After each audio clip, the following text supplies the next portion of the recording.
Welcome to Orlando Attractions Magazine, the show. This week we're taking you to the grand opening of the Star Wars Miniland section at Legoland, Florida. We're also going to be visiting the Festival of the Masters at Downtown Disney. Plus we'll bring you all the theme park news, a travel tip, new contests, and much more. Of course, you're going to want to stay tuned because this week's episode of the show is starting right now.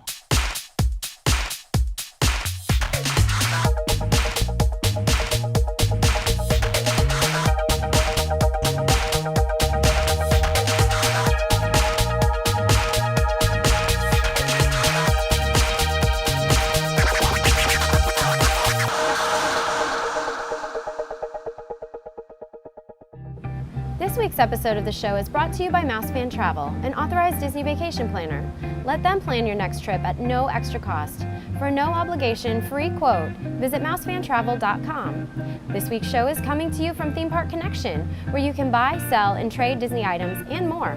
Visit their warehouse here in Winter Garden or online at themeparkconnection.com. Welcome to this week's episode of the show. I'm Banks. And I'm JL. We got some popcorn here because Theme Park Connection has actually got an authentic Disney popcorn machine, as I drop one, and it's available for free. You know, people can come to the store and get a free popcorn. Yeah, so I'm wondering, are we actually expected to do the show this week? Because with this sitting in front of us, I kind of just want to eat popcorn. Well, yeah. Well, when you eat like I just did, you're chewing and then you have to pause before you speak. So I think we should just have our bite now and then let's put it to the side. Oh no, I want us to develop a new technique where we eat and talk at the same time. Can we practice? If you would like, I'll put a shield up to not get the popcorn kernels on my face. So, been a great week this week, and there's a lot of news to talk about, so let's start off with the news in the queue. Hey!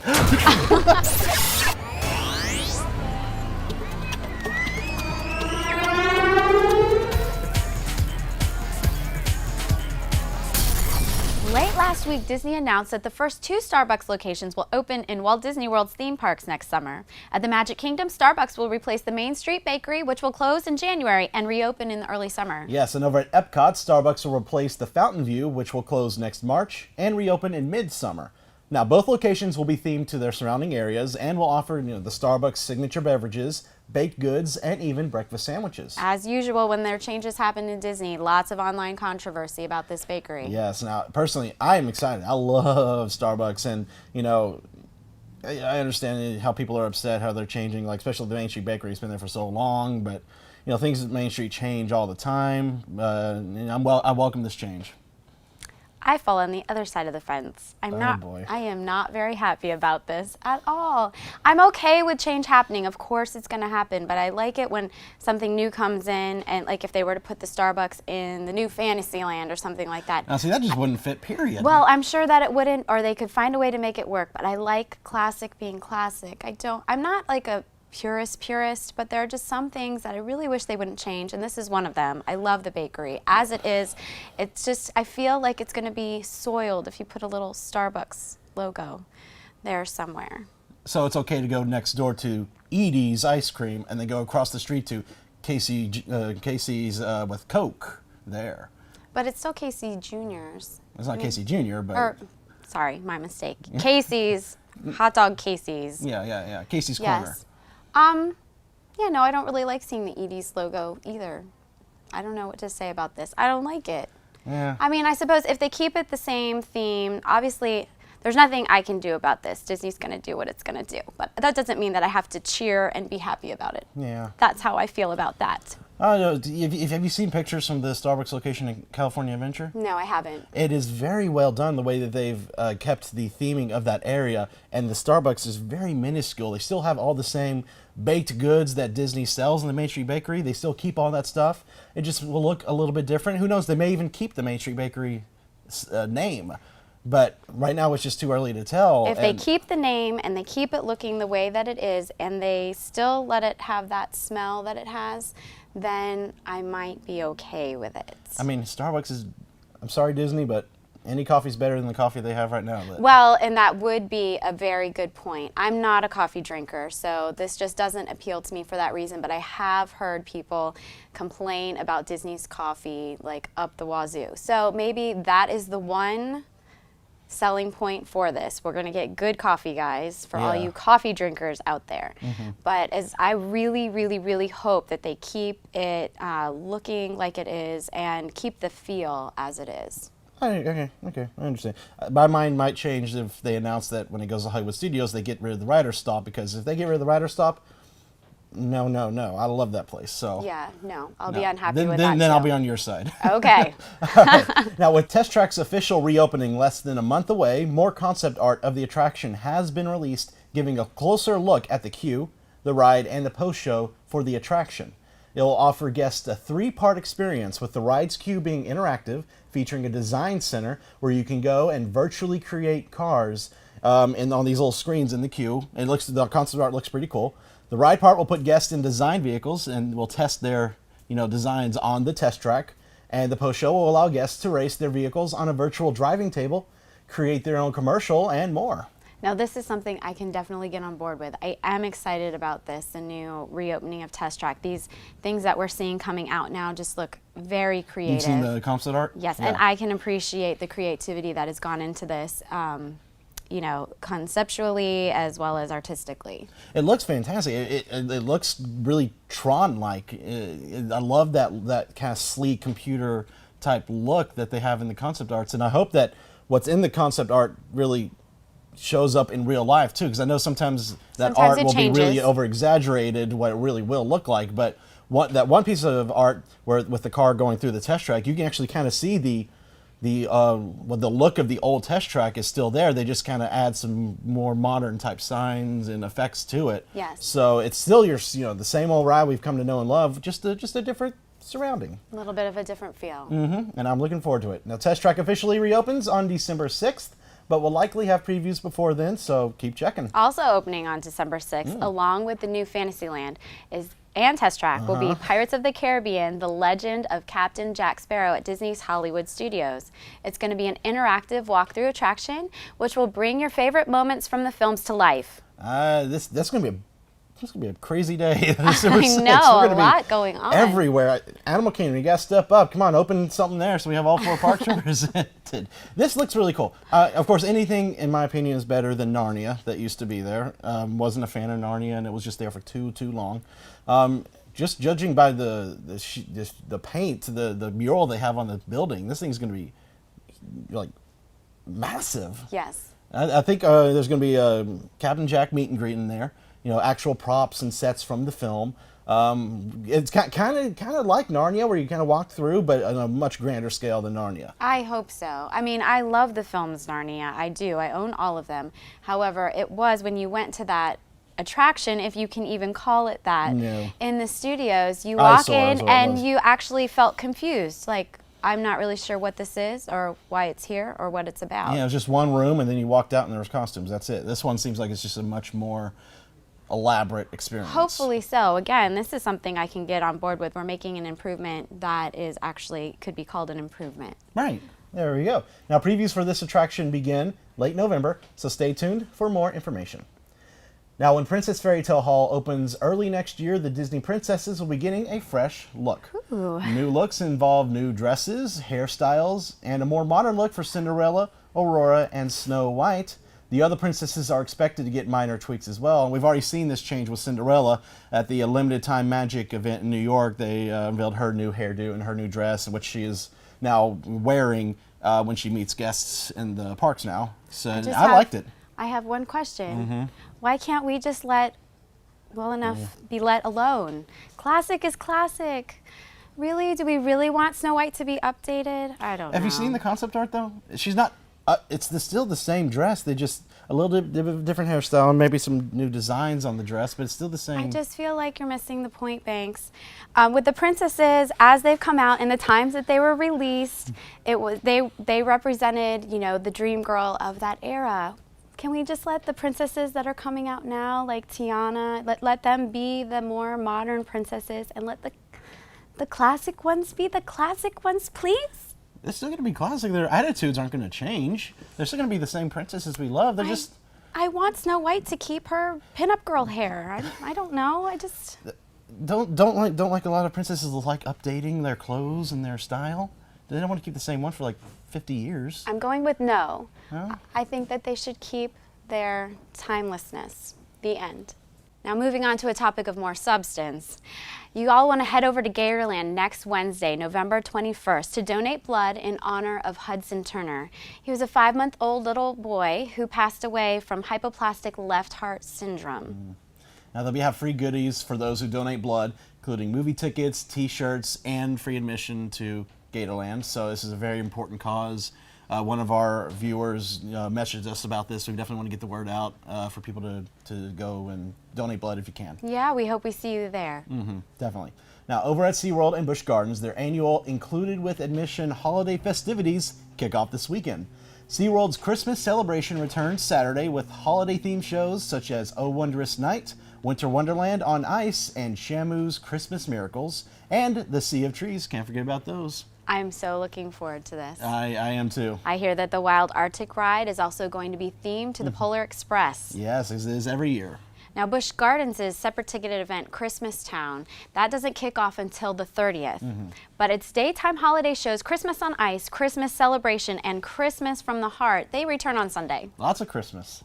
Lots of Christmas. Love Christmas. Gotta love Christmas, and I can't wait for Christmas Town. This is the first time Busch Gardens Tampa is doing a separately ticketed Christmas event, and we had a preview a couple months ago of it, and it looks fantastic. Can't wait for that. Of course. Now, the holiday celebrations also continue at Disney, of course, with the Osborne spectacle of dancing lights at Disney's Hollywood Studios, Mickey's Very Merry Christmas Party at the Magic Kingdom, and Mickey's Jingle Jungle Parade at Disney's Animal Kingdom. Yes. Moving away from the topic of holiday celebrations in the parks, there are still a few parks that have big events going on that are not holiday related. Yes. Over at Legoland, Star Wars Miniland has officially opened, and this looks fantastic. It's got all 6 episodes. It's even got the Clone Wars TV show. Really cool details with scenes from each of the films, and Millennium Falcon's flying up and out of there, and who knows, maybe they'll have to add episode 7 in 2015. Well, being someone who can't wait to take her family and my Lego-loving son to see this, I can't wait to see what Scarlett has for us. Take it away, Scarlett. We're here at Legoland, Florida for the opening of the new Star Wars Miniland. All 6 movies are represented, and even the Clone Wars. Let's go check it out.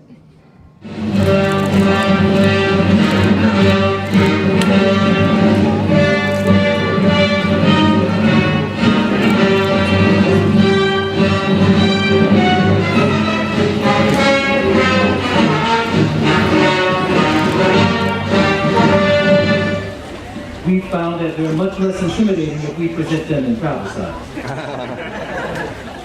Master Adrian, we thought that you might like some help in cutting the ribbon today, so let me present you a group of very excited Star Wars fans. Let's say we're officially open. Ladies and gentlemen, with the Lego Star Wars Miniland display.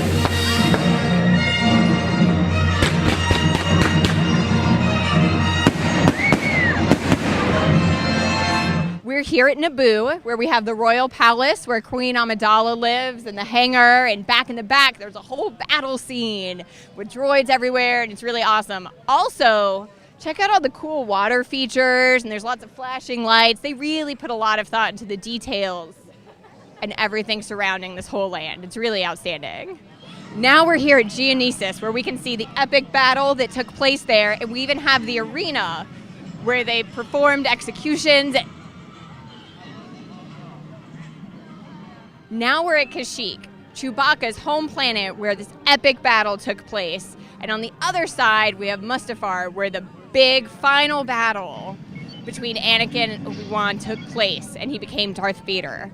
Now, in this whole land, there are lots of little buttons that do different things. Let's see what happens when we push this one.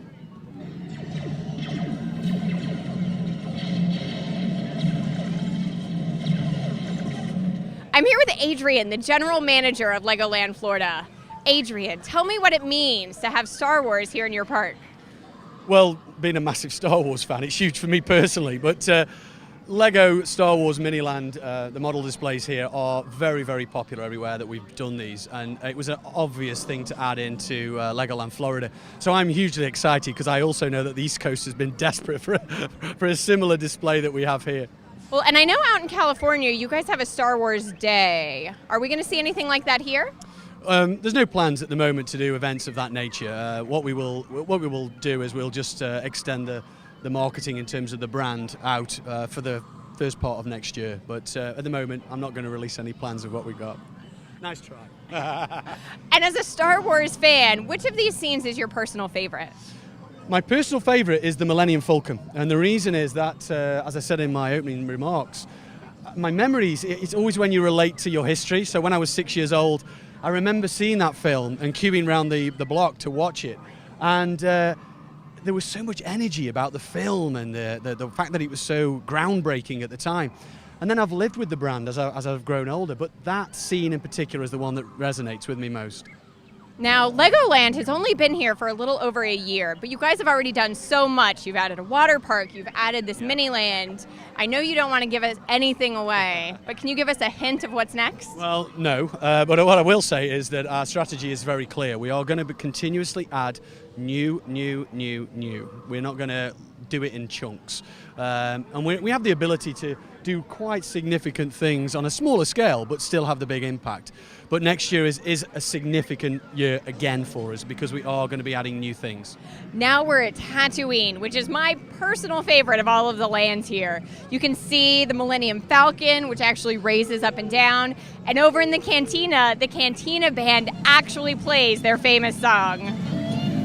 Here we've got the Rebels' secret base that they established on Hoth. You can even see the Wampa. We've got the AT-ATs and the huge battle that took place here.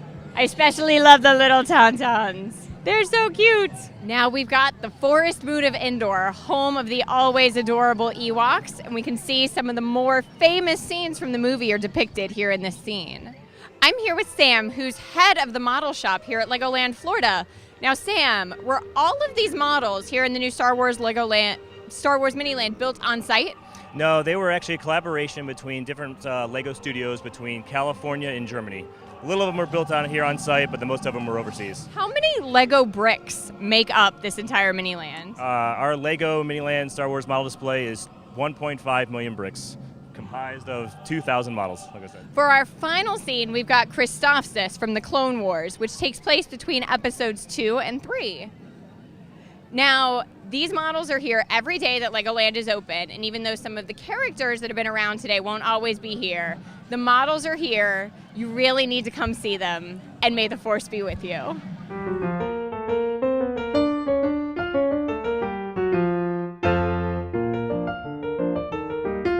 This week's Hidden Mickey is in the Magic Kingdom. Near the end of the Splash Mountain ride, the upper outline of one of the white clouds on the right side of the riverboat scene is shaped like Mickey Mouse lying on his back with his head to the right. You can also see this hidden Mickey from the Walt Disney World Railroad train as it passes through Splash Mountain. You gotta see this one. So happy hunting. Now, this past weekend over at Downtown Disney, they had their annual Festival of the Masters art show, basically. All over Downtown Disney, they had artists set up to show off their unique styles of art. They had chalk paintings, little fashion shows, and also Epic Mickey had a little booth there, too. It did. That was the place where my children spent the majority of their time.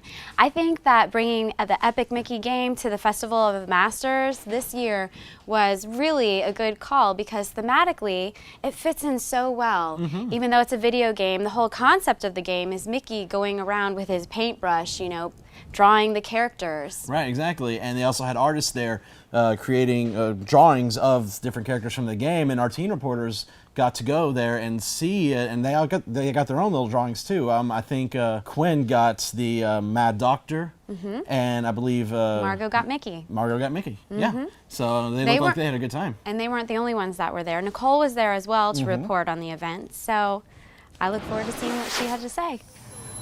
Hi everyone, I'm Nicole Ciscaretti here at Downtown Disney for the 37th Annual Festival of the Masters. It is presented by Michaels and it has something for everyone. There is fine art to see and purchase.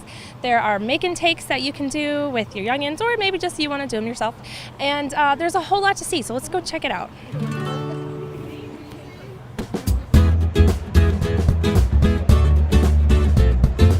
These are really fun. I'm loving the landscape and the coloring that this artist uses. This especially is really fun. And then I'm getting a little Lion King feeling from this piece over here. But that's a really gorgeous sunset. I'm super into sunsets. There is more to Festival of the Masters than Disney art. We're here looking at Raleigh Ray Reels art, and he has some really interesting stuff. It looks to be made out of like nails and rope. There are some pieces with keys, a lot of really vintagey looking stuff. Super fun and original. It's not only about observing art, it's also about making it. So behind us at one of the Michaels booths, there are picture frames that you can make. Maybe put a picture of yourself from the event here. So you make them and take them home. It's absolutely free. It's part of the event. Let's go check it out.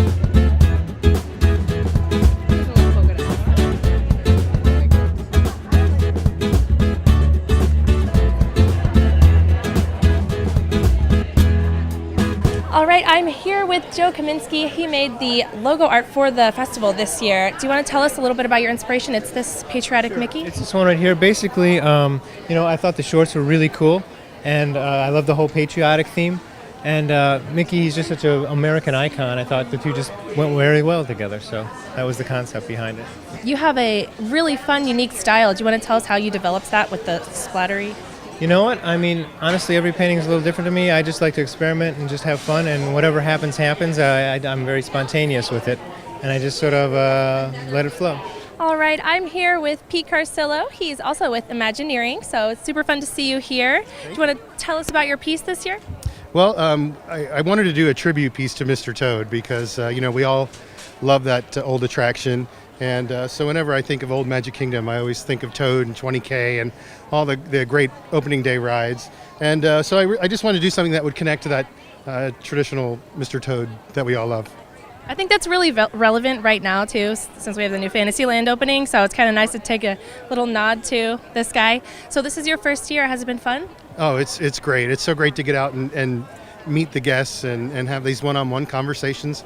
I just love that because most of the time we're all behind the scenes working hard to build something new. So tell us about what you have here, the sheep behind us. These are wooden sheep. I don't know, there's not a lot I can say about them, but they're I suppose my idea of what sheep really look like. Very fun, and they're inspired by your culture. Yeah, every field in Ireland has got sheep in it, so we get to see a lot of them, and we get to eat a lot of them too. Okay. So you're also working on a painting today. Would you like to tell us about that? Well, it's a painting again. I just carried the theme through, so I'm doing a painting of a sheep, and there's a silent auction for it, and the proceeds will go to the SPCA. So the sheep behind us here will reside here at Raglan Road with your painting. Yeah, I have a painting inside which I did last year, which is a sort of typical but untypical Irish pub scene. And now we've added to the collection with these sheep, which will be here permanently. They're made of solid oak with bronze legs, so kids can sit on them and they can do whatever they want with them. And I hope everybody enjoys it.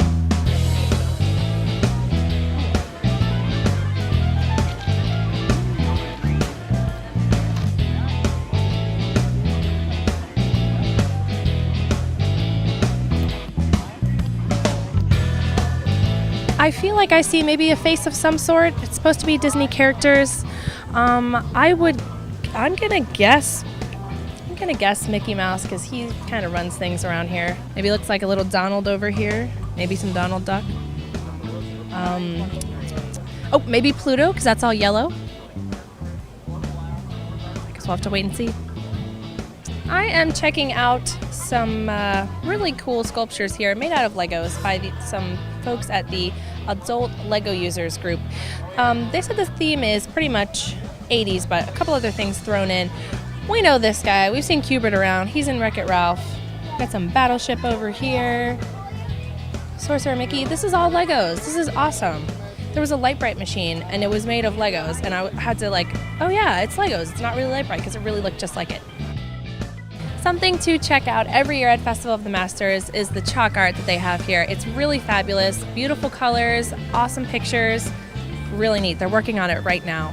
And I think that you can just watch them as they're doing the art throughout the festival and watch the pictures from, go from cement to a finished chalk picture.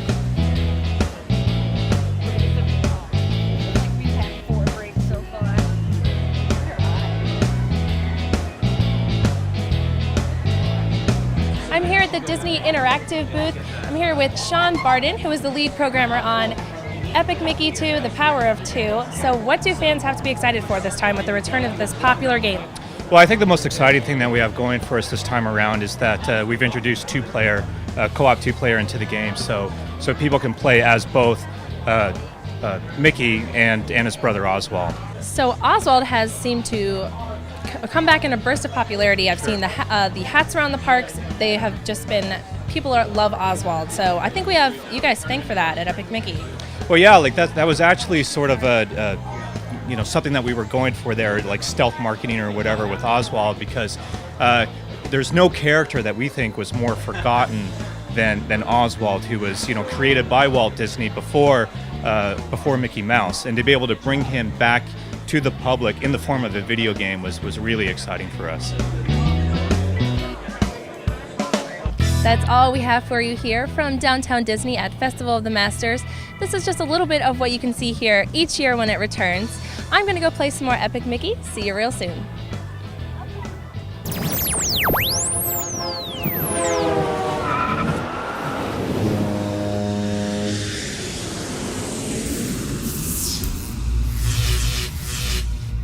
This week's travel tip takes us to Disney's Hollywood Studios for the Osborne Lights.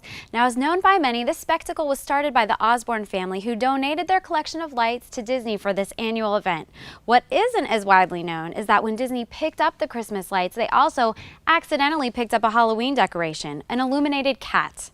When Disney discovered their mistake, the decision was made to hide the cat within the exhibit in a new location every single year. So when you head out to Hollywood Studios this season, be sure to keep your eye out for that little bit of Halloween that snuck its way into Christmas.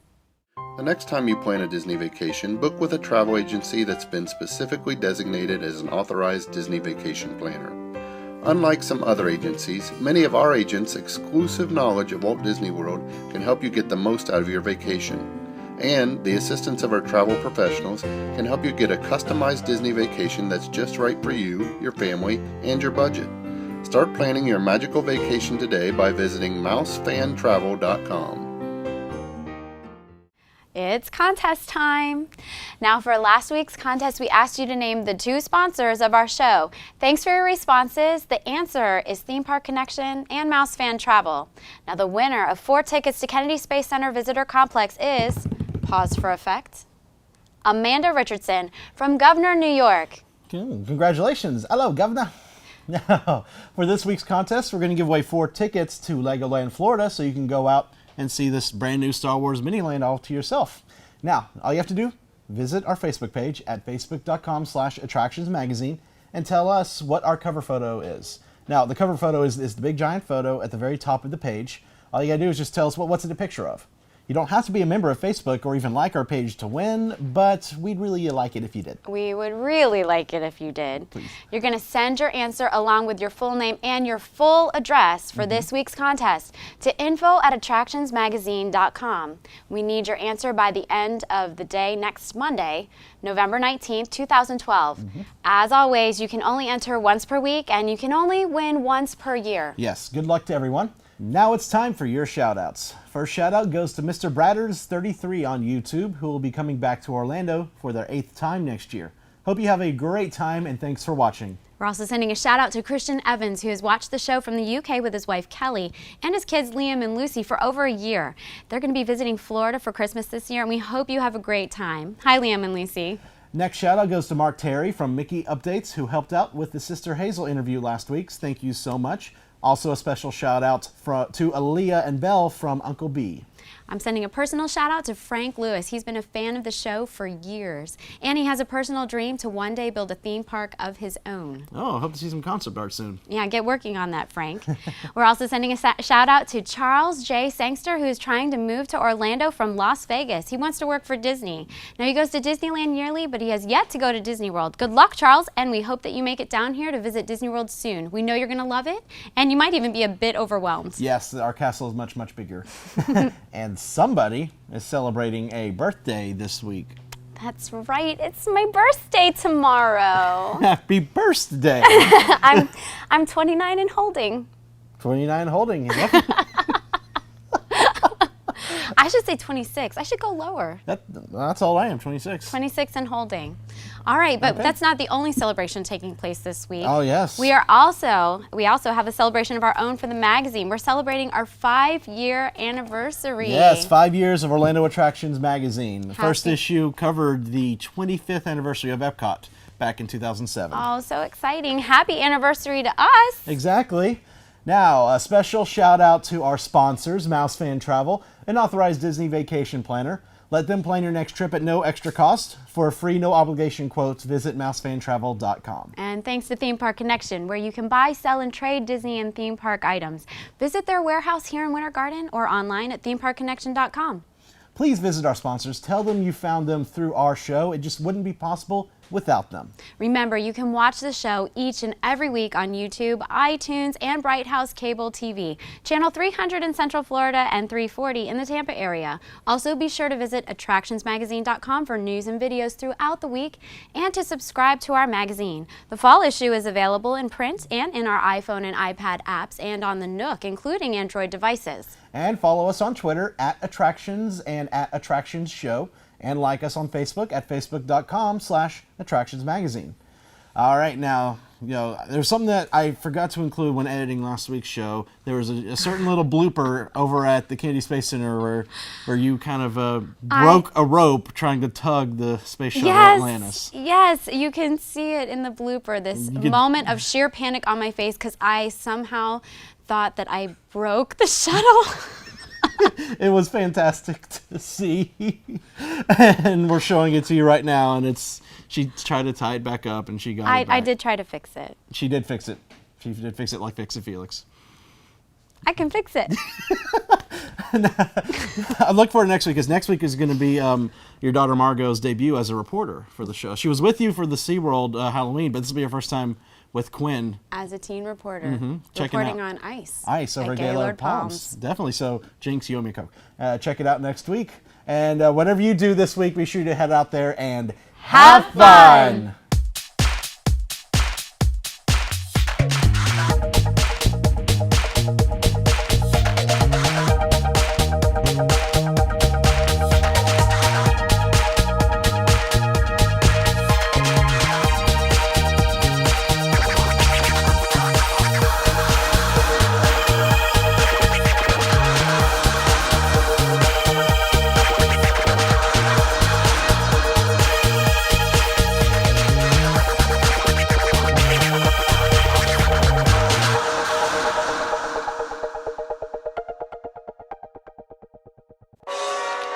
Secret blooper of the week. I think that they should keep their timelessness. The end.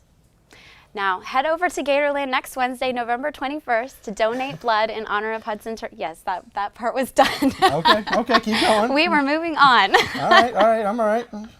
Yes, so I'm sorry. Oswald's fantastic. Climbing up on the Banks list of favorite characters. Yeah. I like climbing up on the banks, also like the banks of The Banks of the Lee? Yes, the banks of the recall. Okay.